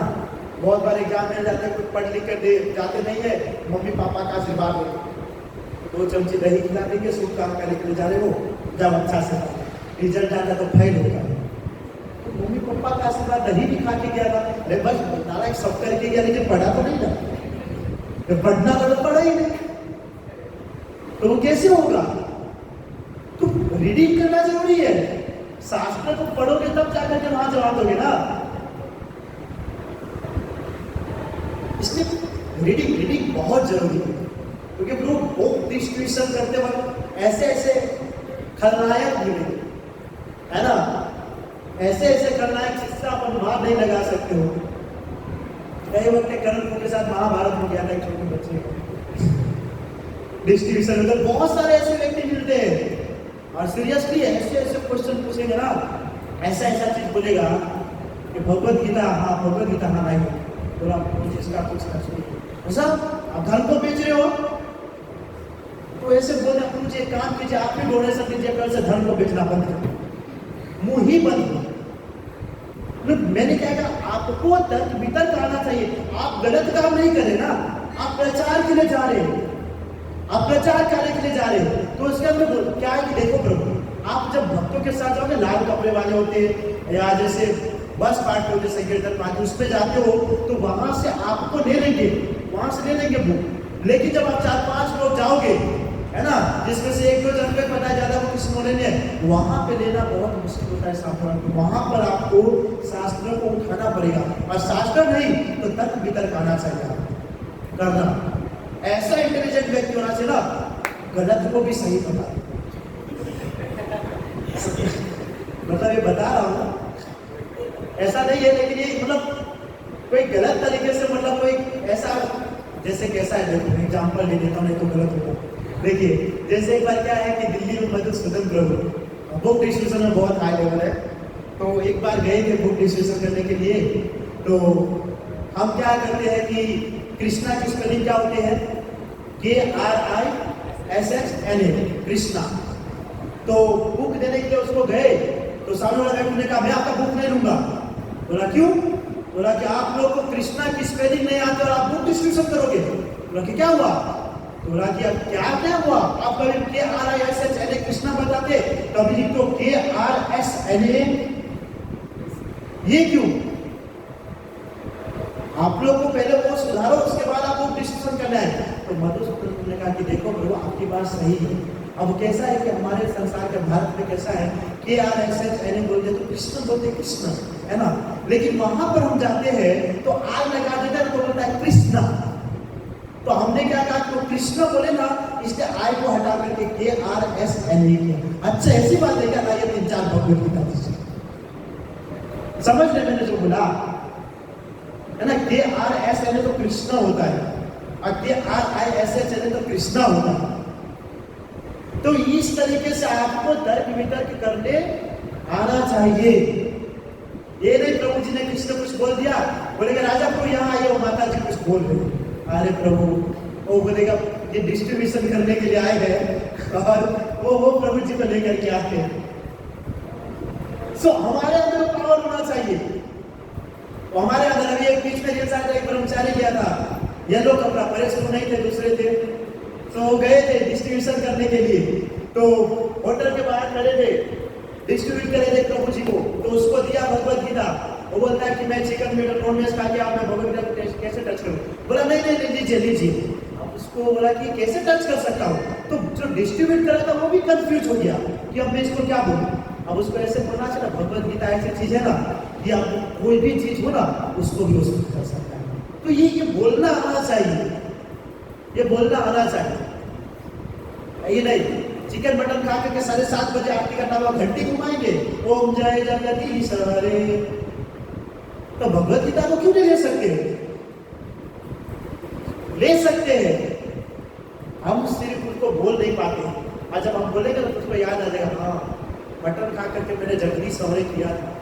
तो भगवत गीता तो ले ही सकता, आप तो समझेगा। लेकिन अगर उसने बोल दिया, अगर हम कुछ नहीं किया ना तो ऐसे हो यार शायद मजा होगा, रास्ता मापो तुम्हारा, ऐसा होगा। तो ऐसे बहुत सारे व्यक्ति मिलते हैं ऐसे अलग अलग तरीके के।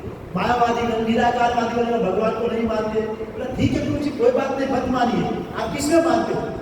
बोलते कि हम भगवान को नहीं मानते, हमारे गुरु महाराज है उसने ऐसा कहा है। तो उसके बुक को पढ़ते हो ना? बोला हाँ पढ़ते हैं ना, तो उसके अंदर लिखा गया है ना सब कुछ। हाँ तो थोड़ा बताइए क्या लिखा है? तो बताएगा ऐसा ऐसा है। तो वही चीज इसके अंदर भी लिखा गया है। अच्छा हाँ छठा डेढ़ बजे ध्यान योग, उसके अंदर बताया गया कि आप कितने अच्छे से ध्यान कर सकते हो। उस सबको ही उसके पॉइंट में डाल देना चाहिए, है कि नहीं? ये ट्रिक होता है, एक ट्रिक। एक बार गए थे मैं डिस्ट्रीब्यूशन करने के लिए, तो बुद्ध होते ना, बुद्ध बहुत धर्म बोल, तो शायद भगवत गीता नहीं मानते हैं। तो वो अच्छे प्रभु जी थे ऐसे तो मैंने उनको भगवत गीता दिया, तो उसने कहा कि नहीं प्रभु जी हम नहीं लेते हैं। तो मैंने कहा प्रभु जी आप लेकर के किसी को बर्थडे आएगा या मैरिज आएगा या कोई भी सेलिब्रेशन होगा उसमें आप गिफ्ट में दे दीजिएगा। बोले नहीं हमारे तो सब वही रिलेटेड वाले हैं, रिलेटिव वाले, तो उसको कैसे दीजिए? प्रभु जी एक काम कीजिए, आप रख लीजिए और उसको दे दिया। नहीं बोला देखो प्रभु जी आपका मुख्य उद्देश्य क्या ज्ञान प्राप्त करना है कि नहीं? तो मैं प्रभु जी कहा आप पूरा धर्म चेंज कीजिए, इसके अंदर में भी ज्ञान है, जो वो ज्ञान है वही ज्ञान इसमें है। आप थोड़ा बहुत पढ़िएगा, थोड़ा बहुत सुनिएगा, आपको अच्छा लगे तो ठीक है, ज्ञान तो प्राप्त कहीं से भी कर सकते हैं ना, ऐसा तो नहीं है। बोला ठीक है तो दे दीजिए फिर मुझे। तो क्या कि आपको कन्विंस करना आना चाहिए। ये नहीं गए भगवत गीता लो नहीं किया, हाँ ठीक है नहीं पकड़ के रखो, गाड़ी के सामने खड़े रह जाने का, एक्सीडेंट किया तो उसका ही नाम आएगा, है ना, हमारा नहीं आएगा। लेकिन हमको खड़े रह जाना चाहिए। एक जन खड़ा रहेगा, 2 जन पूरा बॉक्स डाल दो, है ना, फिर कितना जो आपका मन करे देख लीजिए, 250 का एक कर रहा है। तो क्या है कि ऐसा हमारा होना चाहिए, एक एक्साइटेड है ना, एक उत्साह के साथ जाना चाहिए। ऐसे नहीं जाना चाहिए कि अरे वो आज जा रहा हूँ पहली बार डिस्ट्रीब्यूशन के लिए, कौन लेगा कौन नहीं लेगा। राजा पूछने का गाली भी दे देते हैं, अगर मुझे गाली दिया तो मार दूंगा वहीं पे, तो फिर डिस्ट्रीब्यूशन नहीं कर पाएंगे, फिर डिस्ट्रीब्यूशन नहीं कर पाएंगे।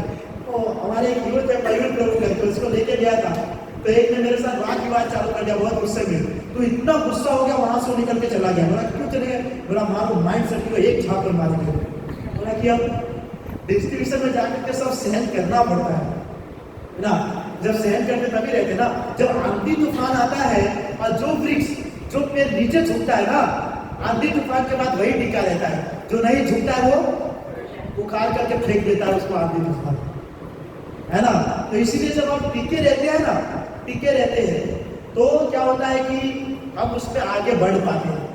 लेकिन जब हम सोचते कि नहीं नहीं कुछ नहीं हो रहा है, कभी गए डिस्ट्रीब्यूशन के लिए एक भी बुक नहीं लिया, प्रेस में बता रहे थे एक भी बुक नहीं लिया, तो हम मायूस हो जाते हैं। तो आपको मायूस होने की जरूरत नहीं, कम से कम आप ये सोचिएगा कि आप बुक डिस्ट्रीब्यूशन के लिए इतना दूर चल के तो आए, इतना तो आपने एफर्ट किए, ये भी बहुत बड़ी बात है। लोग तो प्रसाद खा करके सो रहे हैं बस, लेकिन आपको डिस्ट्रीब्यूशन करने के लिए आए, ये भी बहुत बड़ी बात है ना। इसलिए जितना हो सके भगवत गीता का प्रचार कीजिए, है ना, लोगों को भक्ति बताइए, उसके धर्म से उसको अवगत करें, आपका धर्म क्या है, आधार क्या, ये सब चीज बताना चाहिए। आपको लगा क्लास क्यों, तो क्योंकि कल से हम बुक डिस्ट्रीब्यूशन स्टार्ट कर रहे हैं, कल से बुक डिस्ट्रीब्यूशन, इसीलिए मैंने ये क्लास आज दिया, ताकि आप लोग जनक रहे। मोटिवेशनल स्पीकर के पास जाते हैं तो 3-4 दिन तक रहता है कि मैं सब कर सकता, चौथे दिन के बाद मैं कुछ नहीं कर सकता हूँ। लेकिन हमारा तो ऐसा नहीं रहेगा, हम समय समय पे गाइड करेंगे कि आप सब कुछ कर सकते, भले हमको दिख रहा आप कुछ नहीं कर रहे हो लेकिन फिर भी गाइड करेंगे आप सब कुछ कर सकते हो, है कि नहीं। तो इस तरह का प्रचार करना चाहिए ना। गुरु और गौराम को मैंने कहा ना बार बार कि अगर आपने एक भक्त बना दिए तो आप बैकुंठ धाम जाओगे। मैं अभी बुक नहीं लाया, तो बुक ला करके अभी मैं दिखा दूं, उसके अंदर में लिखा है, तो आप लोग मानेंगे कि हाँ सही बता रहे राजा। तो ये तो हमारी इच्छा नहीं है, मैंने जैसे कहा, परंतु जितना हो सके उतना प्रचार कीजिए, बुक डिस्ट्रीब्यूशन कीजिए, है ना, कितना डिस्ट्रीब्यूशन, बुक डिस्ट्रीब्यूशन। रूपा जी तो कहते हैं कि जो मंदिर के अंदर में रहता है उस भक्तों को 9 बजे के बाद बुक डिस्ट्रीब्यूशन करने के लिए निकल जाना चाहिए, बाकी जो होगा देखा जाएगा समय समय की बात, सब कृष्णा देख ले, है कि नहीं। आप देखिए यहाँ से माधवेंद्रपुरी चले गए थे, भूखे प्यासे गोवर्धन के तलहटी में रह रहे थे, कोई पूछने वाला नहीं, कोई करने वाला नहीं। और कृष्णा जो है छोटा बच्चा बन करके छाछ लेकर के आए, उसको दिए। उसको बोला कि आपको कैसे पता मैं भूखा हूँ? बोला अरे वो गाँव की कुछ स्त्री पानी भरने आई, उसने कहा कि एक साधु वहाँ पर भूखा है। अब कोई स्त्री गई नहीं, लेकिन कृष्ण अपने भक्तों से प्रेम भी करते ना, उसको थोड़ी भूखा कहना। अगर हम भगवान के ऊपर आश्रित रहेंगे तो भगवान हमारे पर आश्रित नहीं रहेंगे, नहीं ना। यो माम पसंदी सर्वत्र सर्वत्र तब मैं पसंदी तस्याहम न पंसामी, सच में न पंसदी। जो भक्त मुझे हर जगह देखता है उसको मैं हर जगह देखता हूँ, जो मुझे नहीं देखता उसको मैं नहीं देखता हूँ। तो अगर हम भगवान के ऊपर डिपेंड करते हैं तो भगवान भी हमारे साथ रहते हैं। अगर हम भगवान के ऊपर डिपेंड नहीं करते तो भगवान भी हमारे साथ नहीं देते। तो जब भी बुक डिस्ट्रीब्यूशन करने के लिए जाते हैं, शास्त्र को पढ़ करके, गुरु का आशीर्वाद लेकर के, है ना, कृपा जी का आशीर्वाद लेकर के, कृष्ण से शक्ति मांग करके कि हम तो कुछ है नहीं, हमारे अंदर कोई योग्यता है नहीं कि डिस्ट्रीब्यूशन कर सके, लेकिन फिर भी जा रहे हैं, आप कृपा की जरूर एकदम उत्साह के साथ, भले कुछ ना आए। आप देखिए मायावादी जिसका कोई काम ना फिलोसॉफी नहीं होता है, फिर भी कितना पावरफुल होता है, कृष्ण भक्त भी हिल जाता है, हाँ हाँ बराबर, है ना, वो भी इसको भी हिला देता है। फिलोसॉफी में कोई दम नहीं है ना। कभी कभी देखते हो ना, उल्टा चोर फुटबॉल को डाके चोरी किया रहता है, लेकिन इतना जोर से बोलता है ना, कोई बोलेगा नहीं वो चोर है ना। बैग में रखेगा स्टॉक चोरी करके, पर बोलेगा क्या मैं चोर हूँ क्या, लो चेक करो बैग, लो तो बोलेगा नहीं भाई रहने दे, पर रहे क्या सामान। सिर्फ एकदम पावरफुल होना चाहिए। नहीं आता है फिर भी, लेकिन इसका मतलब ये नहीं आता है तो आना ही चाहिए, ये तो खाली बात है, आना चाहिए। शास्त्रों को पढ़ करके, गुरु का आशीर्वाद और कृष्ण का ब्लेसिंग्स लेकर के बुक डिस्ट्रीब्यूशन करना चाहिए। यही गोल है हमारे जीवन का, और कुछ नहीं। मैं सीरियसली कह रहा हूँ, नहीं तो मैं बुक ला करके आपको अभी दिखाता ना, इतनी सारी बात है जिसके बाद कोई चीज का इंपॉर्टेंस नहीं। ओनली 4 प्रचार, क्योंकि हम सब इनडायरेक्टली भाई बहन अपने संसार के अंदर में सभी कृष्ण से छूट करके आए, और हम सबको कृष्ण के पास वापस ले जाते हैं। अगर हम नहीं ले जाएंगे तो कौन ले जाएगा? आप ही क्लास पे आए हो ना, तो आप ही सब कुछ सुने हो, समझे हो, तो आप ही किसी को सुना सकते हो, समझा सकते हो। ऐसा थोड़ी जो नीचे बैठा वो जाके समझाएगा, ये तो नहीं है।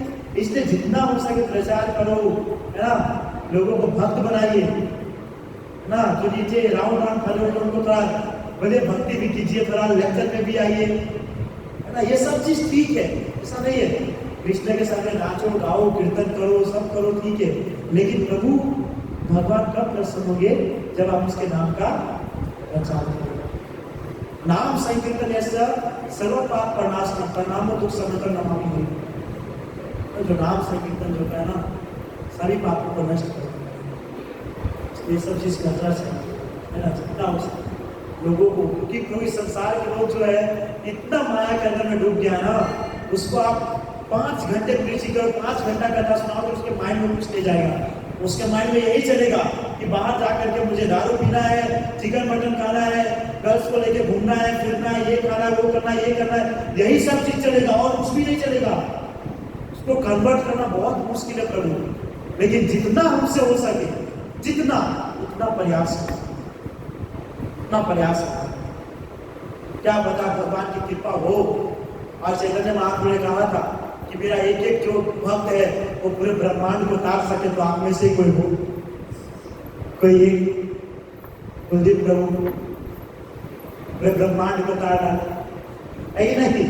तो कोई ना कोई तो बन सकते हैं ना। मैंने कहा ना, कृष्ण के आशीर्वाद है, गुरु का आशीर्वाद है, तो क्यों नहीं होगा? अरे सबसे हो सकता है। इस संसार के अंदर में कोई वस्तु इम्पॉसिबल नहीं है, सब पॉसिबल है, लेकिन हम उसके आगे आई एम लगा देते हैं। बस आई एम को हटा दीजिए तो क्या है? पॉसिबल है कि नहीं? और हम आई एम लगा करके रखेंगे और आई एम अहंकार कर सकते हैं, तो कैसे पॉसिबल होगा? आई एम को हटाना पड़ेगा ना, अहंकार करना के बाद तो जाके होगा ना, है कि नहीं? इसलिए हर चीज पॉसिबल है, बस हमको करना है। सो बुक डिस्ट्रीब्यूशन कीजिए, प्रचार का कार्य कीजिए, है ना। जो नए भक्त है वो दूसरे को लाइए, भक्ति में जुड़ाइए, जितना हो सके हमारे से, जितना, या हरे कृष्ण एक बार उनको बुलवा दो, है ना। यही मुख्य गोल है। इसी से प्रभुपाद जी, गुरु महाराज, महाप्रभु और हमारे आचार्यगण प्रसन्न होंगे।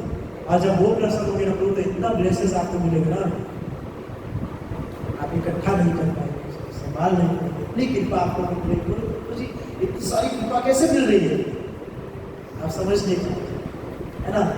इसलिए प्रचार कीजिए, बहुत मुख्य गोल है, मुख्य एकदम सबसे इम्पोर्टेंट है प्रचार करना और कुछ भी नहीं।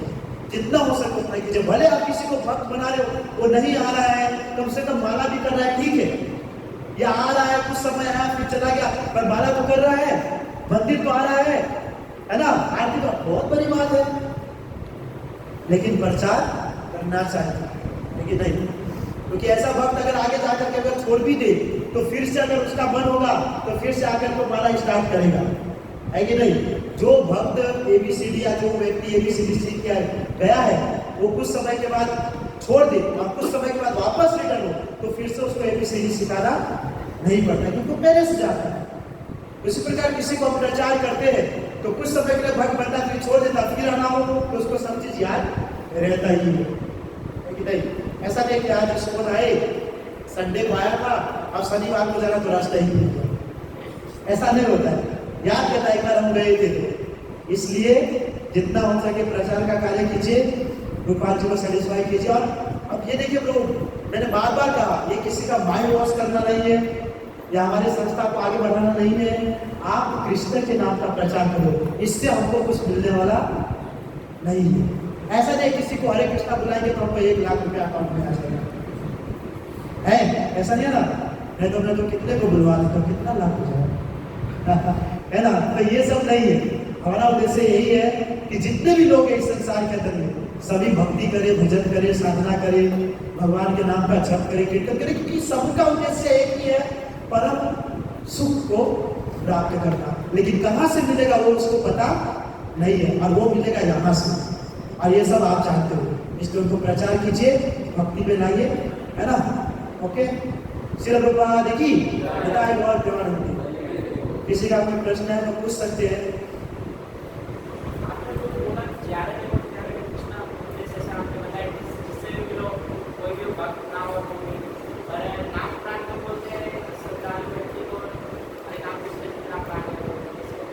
अभी ब्रो इनडायरेक्टली देखा जाए तो सब श्रद्धालु ही है।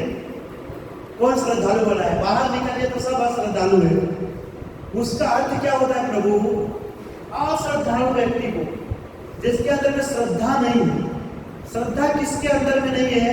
जो कोई भी देवी देवता या भगवान का या कभी मंदिर जाना पसंद नहीं करते हैं।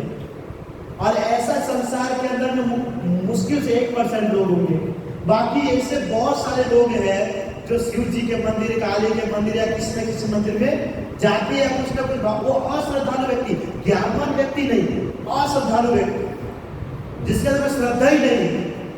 लेकिन संसार के अंदर श्रद्धा वाले बहुत है, भारत में सबसे ज्यादा, या अश्रद्धालु को कहा गया है। अश्रद्धालु यानी कि कैसा, जो दारू शराब पी करके मग्न है, उसको जाकर के बोले कि हरे कृष्णा बोलो, मटका उठा करके मार देगा नित्यान भोग के लिए, है कि नहीं? ऐसे व्यक्ति को जो एकदम लीन है, मजे करता है, भोग विलास करता है, ऐसे को। और अगर आपको लगे भी ऐसा व्यक्ति कि अगर इसको हम बोले हरे कृष्णा बोलने के लिए कि नहीं बोल रहा है, तो आप एक ही बार उसको बोलोगे ना, तो आप उसके रिएक्शन से समझ जाओगे। और मेरे हिसाब से कम 3 बार प्रयास करना चाहिए। कोई हरे कृष्णा बोलिए, हरे कृष्णा नहीं बोलेंगे तो ठीक है, हरे कृष्णा मत बोलिए। सुन तो लिया ना बेचारा, सुन तो लिया ना। वो अश्रद्धालु के लिए, अश्रद्धालु व्यक्ति को हरिनाम का नाम का उपदेश देना अपराध है। इस संसार के अंदर में अश्रद्धालु इतना है ही नहीं, सबके अंदर मेरे साथ श्रद्धा है ही है। गरबा आते तो देखिए कितने श्रद्धा वाले लोग जागृत होते हैं। जब गरबा नवरात्रि होते हैं कि नहीं, पूरा गुजरात तो श्रद्धा है।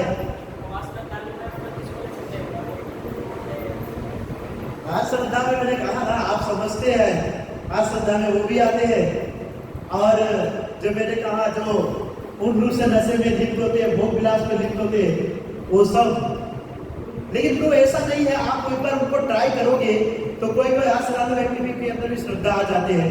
जैसे हिरण्यकशिपु बोल रहे थे कि कहाँ है आपका भगवान, बताइए। भगवान का नाम भी लेना पसंद नहीं करते थे, लेकिन बार बार विष्णु विष्णु करते थे। चैतन्य महाप्रभु जब प्रकट हुए थे तो जो अधर धर्म के लोग थे, जो भगवान का नाम ही नहीं लेना चाहते हैं, वो भी हिंदू जब बोले थे हरि बोल हरि बोल हरि बोल, तो उसको देख करके बोलते थे क्या हरि बोल कर रहा है, इनडायरेक्टली तो नाम ले ही रहा है ना। तो सबको बोलना ही चाहिए, और जो अश्रद्धालु है उसको आपको पता चल ही जाएगा, एक ही बात बोलने से आपको पता चल जाएगा। लेकिन प्रयास करना चाहिए। क्या पता वो हमको अश्रद्धालु लगे, वही श्रद्धालु हो, हम तुम्हारे पास में इतना ज्ञान नहीं है कि हम देख लेंगे या हम जांच कर लेंगे, नहीं कर पाएंगे ना प्रभु, नहीं कर पाएंगे, है ना। इसलिए सभी को उपदेश दीजिए, ठीक है। सो कल से हमारा बुक डिस्कशन स्टार्ट होगा। आरती के बाद जो भी भक्त आना चाहते हैं वो आ सकते हैं। 8:30 बजे से लेकर 9:30 तक करेंगे। तो बाप जी के मिशन को कंटिन्यू जितना हो सके हम सब उतना करेंगे एफर्ट। और आप भी हमें साथ आ सकते हो, किसी का कोई प्रश्न हो तो पूछ सकते हैं, तो बाद में पूछ सकते हैं, ठीक है। हरे कृष्ण। श्रील प्रभुपाद की। आप सबका बहुत बहुत धन्यवाद इतने समय तक बैठने के लिए, खास करके 2 प्रभु जी का जो नए नए आए हैं, लेकिन फिर भी लास्ट तक बैठे प्रभु जी। एक बार हरे कृष्णा महामंत्र बोलेंगे प्रभु जी के लिए। हरे कृष्णा कृष्णा कृष्णा हरे हरे, हरे राम राम हरे हरे। हरे कृष्णा। धन्यवाद। अभी आरती स्टार्ट हो रही है।